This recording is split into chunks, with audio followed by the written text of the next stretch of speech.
Hey everybody, Johnny here.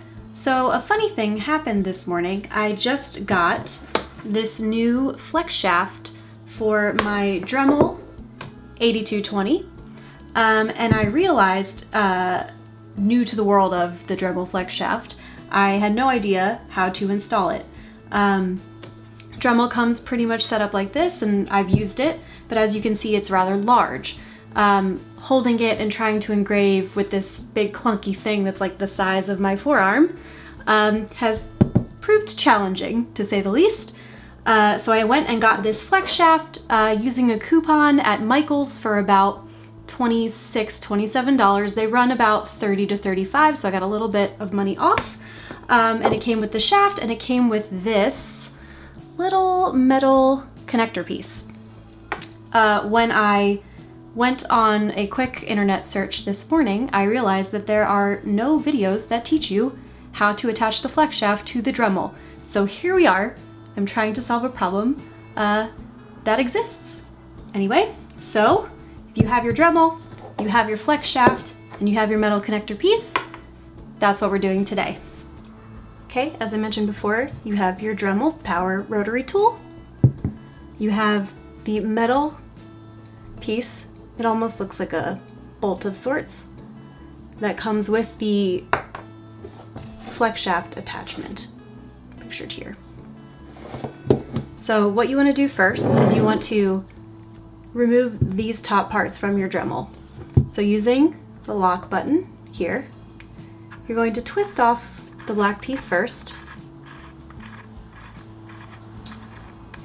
and then place it to the side so you don't lose it because it's important. You're going to remove this little metal piece where you install the different bits. Put that also with the black piece.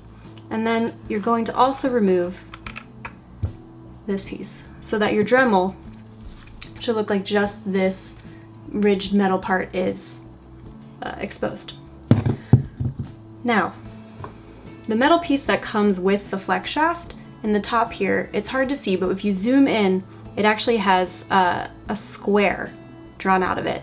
So you're going to match up the ridges with the ridges. And you're going to screw it on to the top of your Dremel.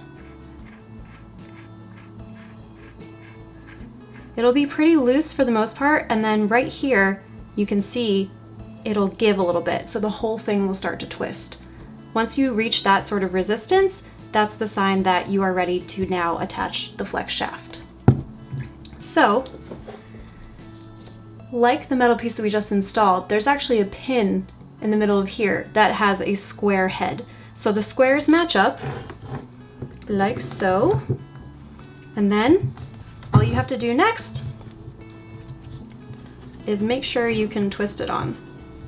It gets a little wonky with me because it wants to twist the entire shaft, but essentially,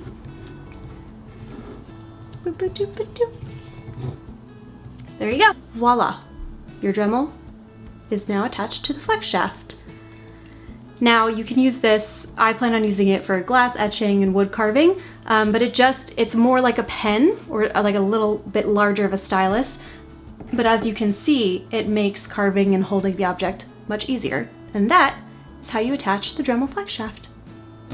If you have any questions, you can let me know in the comments below. Otherwise, I hope that I was able to help you figure out how to install the Dremel flex shaft. Thanks everyone!